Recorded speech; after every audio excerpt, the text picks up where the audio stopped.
Supreme Court allows Trump to revoke legal status for 500,000 migrants. President Donald Trump's administration can temporarily revoke the legal status of over 500,000 migrants living in the U.S., the U.S. Supreme Court ruled on Friday. The ruling put on hold a previous federal judge's order stopping the administration from ending the parole immigration program, established by former President Joe Biden.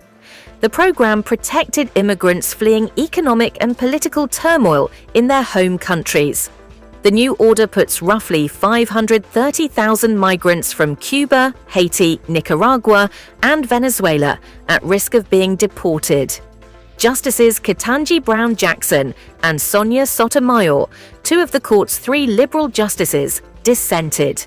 The parole program allows immigrants temporary status to work and live in the U.S. for 2 years because of urgent humanitarian reasons or significant public benefit, according to the U.S. government. The Trump administration had filed an emergency appeal to the Supreme Court after a federal judge in Massachusetts blocked the administration from ending the program, also known as CHNV, humanitarian parole.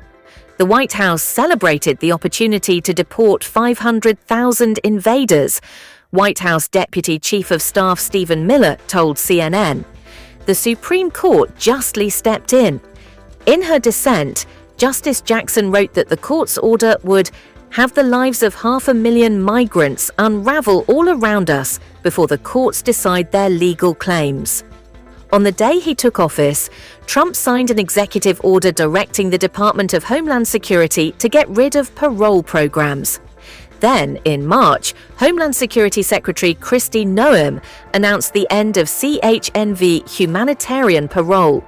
Several immigrants' rights groups and migrants from the program sued the Trump administration over the decision, arguing they could face serious risks of danger, persecution, and even death if deported back to their home countries. The ruling comes after the Supreme Court earlier this month allowed Trump officials to revoke Temporary Protected Status, TPS, a separate program, for some 350,000 Venezuelan immigrants living and working in the U.S.